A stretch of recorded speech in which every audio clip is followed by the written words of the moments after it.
Hello, പെരുന്നാളൊക്കെയായിട്ട് എല്ലാവരും trip പോയില്ലേ? ഞങ്ങൾ മാത്രം ട്രിപ്പ് പോയിട്ടില്ല. അപ്പം ഞങ്ങളിന്ന് നിലമ്പൂരിൽ ഞങ്ങൾ റിലേറ്റീവിൻ്റെ വീട്ടിൽ പോകാമെന്ന് കരുതി. കുട്ടികൾക്കൊരു ട്രെയിനിൽ കയറലാകും, ഞങ്ങൾക്ക് റിലേറ്റീവിനെ കാണലാകും. അരമണിക്കൂർ നേരത്തെ ഞങ്ങൾ എത്തിയത്. പക്ഷേ ഞങ്ങൾക്ക് ബോറടിയൊന്നും ഉണ്ടായില്ല. കുറേ ഫോട്ടോഷൂട്ടും പിന്നെ കുട്ടികളെ കുസൃതിയൊക്കെ ആയിട്ട് അങ്ങനെ വേഗം ടൈം പോയി ഞങ്ങൾക്ക്. അങ്ങനെ ട്രെയിനൊക്കെ വന്ന് സീറ്റ് കിട്ടി. 4 സ്റ്റോപ്പ് കഴിഞ്ഞേക്കും നിലമ്പൂരെത്തി. അങ്ങനെ ഞങ്ങൾ റിലേറ്റീവിൻ്റെ വീട്ടിലെത്തി. ഉച്ചയ്ക്ക് നല്ല സിംഗപ്പൂർ റൈസും ചിക്കൻ പൊരിച്ചതും ബീഫൊക്കെ കൂട്ടിയിട്ട് ഭക്ഷണം കഴിച്ചു. ഈ സിംഗപ്പൂർ റൈസ് ഞങ്ങൾക്ക് ആദ്യമായിട്ടാണ് കഴിക്കുന്നത്. നിങ്ങളെവിടെ ഈ സിംഗപ്പൂർ റൈസ് ഉണ്ടെങ്കിൽ ഒന്ന് കമൻറ്റ് ചെയ്യണേ. ഇവരുടെ വീടിൻ്റെ അടുത്താണ് ഹനാൻഷാൻ്റെ വീട്. എൻ്റെ ആയിഷു പൊതുവെ ഒരു ഹനാൻഷാ ഫാനാണ്. ഹനാൻഷാൻ്റെ പാട്ട് കേട്ടാൽ പിന്നെ അവൾക്ക് വേറെ ഒന്നും വേണ്ട. അവളെ പാട്ട് പറ്റിയെന്ന് ഹനാൻഷാനെ പറയുന്നത് ചെയ്യുക.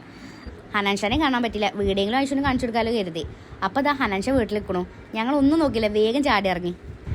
ആയിഷുവിന് ആദ്യമായിട്ട് ഹനാൻഷാനെ കണ്ടുകൊണ്ട് ഭയങ്കര എക്സൈറ്റ്മെൻറ്റും നാണമൊക്കെ ആയിട്ട് നിൽക്കുകയാണ്. അപ്പോൾ പിന്നെ ഞങ്ങൾ കുറച്ച് ഫോട്ടോ ഒക്കെ എടുത്തു, വീഡിയോ ഒക്കെ എടുത്തു. വീഡിയോ ഇഷ്ടമായി സബ്സ്ക്രൈബ് ചെയ്യാനും ലൈക്ക് ചെയ്യാനും മറക്കല്ലേ. ബായ്.